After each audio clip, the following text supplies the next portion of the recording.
আসতে সক্ষম হয়েছিল। এই অবরোধ চলাকালেই প্রখ্যাত সাহাবী হযরত আবু আইয়ুব আনসারী রাদিয়াল্লাহু মারা যান। তার কবর আজও শহরের প্রাচীরের বাইরে রয়েছে। সুলতান মেহমুদ এখানে একটি মসজিদ নির্মাণ করেন, যাকে তুর্কিরা পবিত্র স্থান বলে মনে করে। 717 সালে উমাইয়াদের আমলে আমির সুলাইমান ইবনে আব্দুল মালিক আরও ভালো প্রস্তুতি নিয়ে আবারও কনস্টান্টিনোপল অবরোধ করেন, এবং এর পরিণতিও ভালো হয়নি। প্রায় 2000 যুদ্ধের মধ্যে মাত্র 5টি ফিরে যেতে সক্ষম হয়। সম্ভবত এই কারণেই পরবর্তী 600 বছর ধরে মুসলিমরা আর কনস্টান্টিনোপল আক্রমণ করেনি। এরপর সুলতান মেহমেদ অবশেষে শহরের উপরে নিজের পতাকা উড়িয়ে পুরনো সব বদলা পূর্ণ করে দেন। শহর দখলের পর সুলতান তার রাজধানী এডিরনে থেকে কনস্টান্টিনোপল স্থানান্তর করেন। নিজের জন্য রোমের সম্রাটের উপাধি কায়সারি রোম উপাধি গ্রহণ করেন।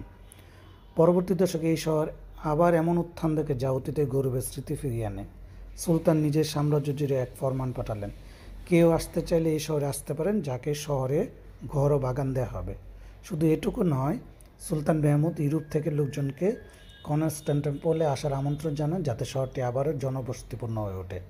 এছাড়া সুলতান শহরের ধ্বংসপ্রাপ্ত মৌলিক অবকাঠামো নতুন করে নির্মাণ করেন, পুরনো খালগুলি মেরামত করেন, নিষ্কাশনের ব্যবস্থা চালু করেন।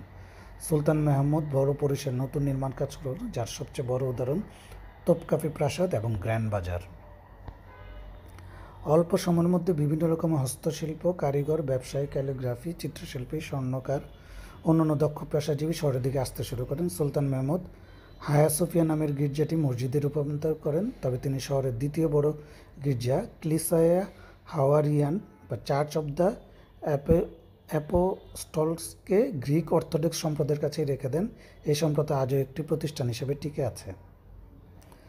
সুলতান মেহমুদের ছেলে সেলিমের শাসনামলে উসমানী সাম্রাজ্য খেলাফতের মর্যাদা লাভ করে এবং কনস্টান্টিনোপলের হয় এর রাজধানী।